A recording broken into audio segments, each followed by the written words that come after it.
Hello dear students, in this session I am going ahead with few more adjustment entries. Today I will complete all the remaining adjustment entries with the required explanation. So let's begin with the session. Okay students, in the previous session I have done with 17 adjustment entries. Now I am moving with the next point. Interest on loan advance. Now loan advance means loan given and interest on that is income for the firm. For that the adjustment entry is the receivable or outstanding interest on loan advance account debit because the interest is receivable. And as it is receivable, so that income, that interest on loan advance is the income of current financial year. So rule of nominal account, incomes are credited. Thus to interest on loan advanced account. So the whole adjustment entry is receivable interest on loan advanced account debit to interest on loan advanced. With that effects are debit effect, balance sheet asset side under the head current assets. It means receivable interest on outstanding interest on loan. Receivable interest on loan advanced account is recorded on balance sheet asset side under the head current assets. And the second effect, interest on loan advance is recorded on the profit and loss account credit side. The next is amortization of intangible asset. Amortization means the reduction in the value of intangible asset, and that reduction is known as amortization. The effect is given like depreciation. In the textbook you have been provided with this entry, direct entry is provided. But first we have to understand the adjustment entry. So intangible assets written off account debit to respective intangible asset account. So the total value of intangible asset is divided into certain number of years and the current year benefit is written off. That's why intangible asset written off account debit to respective intangible asset account. This written off amount is account is closed and transferred to profit and loss account. That's why the direct entry is profit and loss account debit to respective intangible asset account. The debit effect, intangible asset written off account is recorded on debit side of the profit and loss account under the head other expense. And the credit effect on the asset side of the balance sheet, the respective value which is written off is deducted from the intangible asset.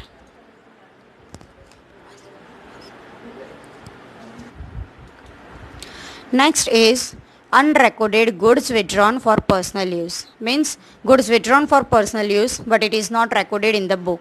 So simply we have to record it.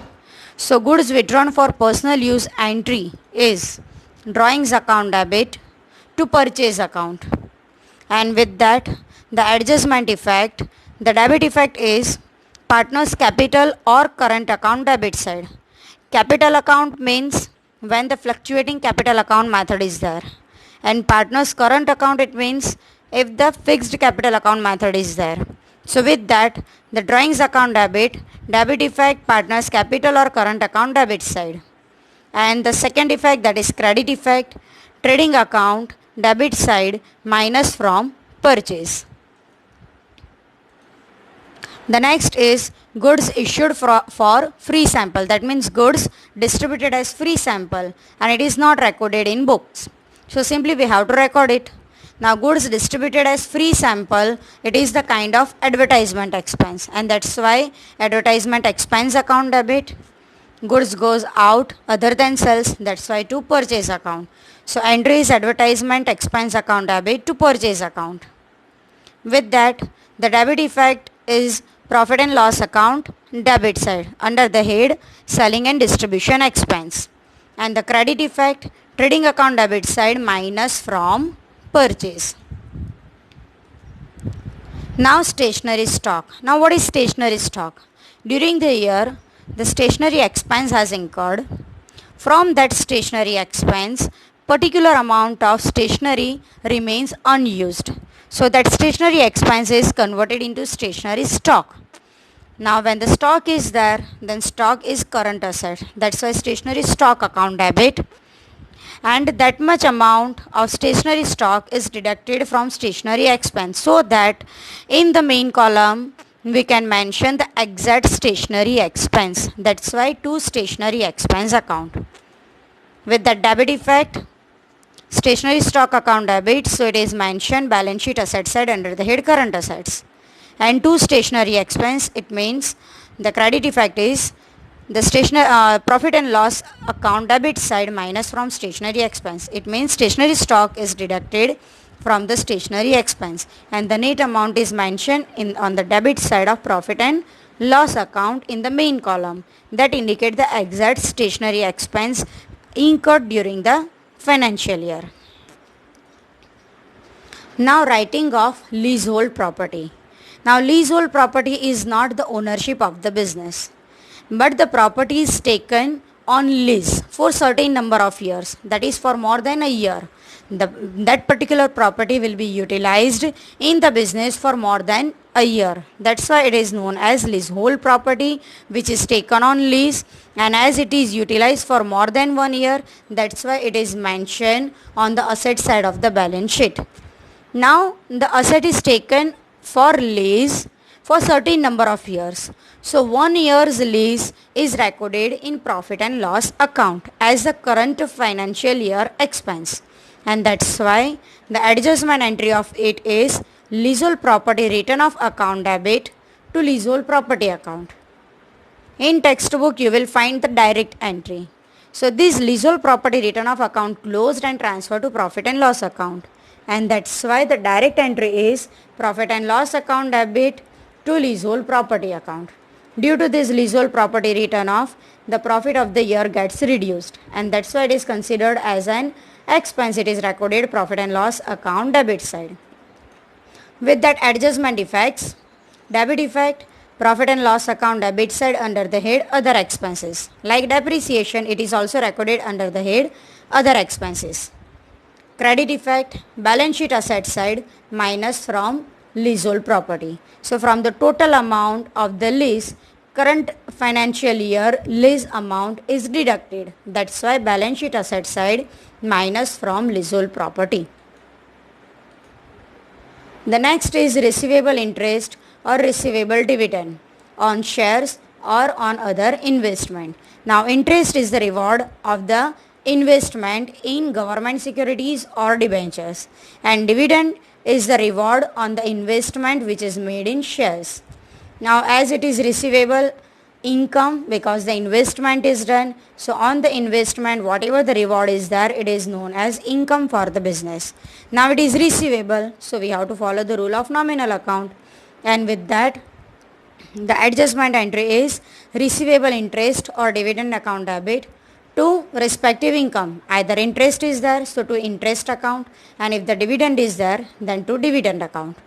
With that adjustment effects, debit effect, balance sheet assets side under the head current assets, and credit effect, profit and loss account credit side, because this is the income other than sales, so it is recorded profit and loss account credit side. Next is personal assets introduced by partner. When any personal property introduced by the partner, then it is known as additional capital.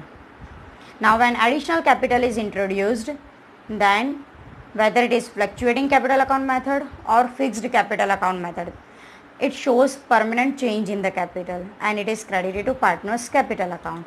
So with that adjustment entry, asset comes into business, respective asset account debit and to partner's capital account. Adjustment effect, debit effect, balance sheet asset side under the respective head of the asset, and the credit effect, partner's capital account credit side. Why partner's capital account? Whether it is fluctuating capital account method, it is recorded to partner's capital account, and if it is fixed capital account method, then this additional capital brought by the partner indicates permanent change in the capital. That's why also it is recorded on partner's capital account credit side. The next point is, now the transaction happened between the partner and partnership firm, and that's why the next point is regarding that. Outstanding interest on loan, that which loan? The loan provided by the partner. So outstanding interest on the partner's loan. Now why the partner provides loan? Partner can provide additional capital too, but when he provides loan, then at the time of liquidation of the firm, the chances of getting loan back, the chances of getting back the amount of the loan is high compared to the receipt of the capital, that is getting back the capital, and that's why partner provides the loan to the firm. Along with that, one more reason is also there, that partner is providing loan because on the loan he can earn additional earning in the form of interest on loan at the rate 6% if the rate of interest is not given in the partnership deed. So the adjustment entry is like outstanding expense. Interest on partner's loan is the financial expense for the firm, and thus interest on partner's loan account debit. It is outstanding, it means liability. It is payable, always credited, so to outstanding interest on loan account. With that, adjustment effects, debit effect, profit and loss account debit side under the head financial expense. And as it is payable, that's why credit effect, balance sheet liability side under the head current liabilities. The next point is interest on capital. Now interest on capital is expense for the firm and it is income for the partners. So with that, the adjustment entry is interest on capital account debit as it is expense for the firm, to partners capital or current account as it is income for the partner. With that, the adjustment effects are debit effect, appropriation account, that is profit and loss appropriation account debit side, interest on capital is recorded. Why? Because it is expense for the firm. And the credit effect is the interest on capital is recorded partners capital or current account credit side because it is income for the partners. I have mentioned capital or current because capital account is affected when fluctuating capital account method is there, and current account comes when fixed capital account method is there. The same point remain as it is if we will go further with the other effects of the adjustment. And the effects of the adjustments are another point, interest on drawing. So interest on drawing is also the transaction, it is the kind of transaction between the partner and partnership firm, and it will be also recorded either partner's capital or current account, in the partner's capital account or in the current account. Why?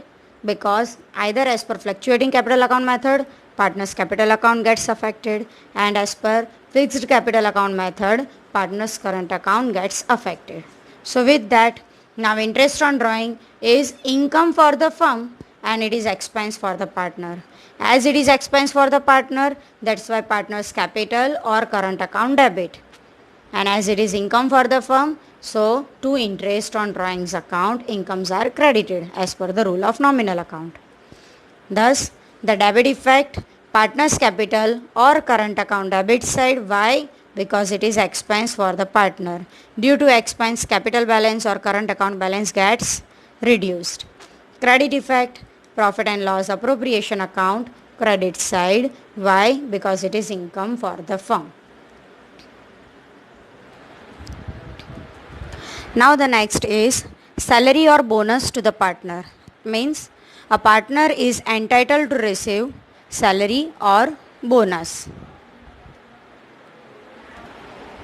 Now as the partner is entitled to receive the salary, then salary becomes expense for the firm and it becomes income for the partner. That's why adjustment entry is salary or bonus account debit to partner's capital or current account.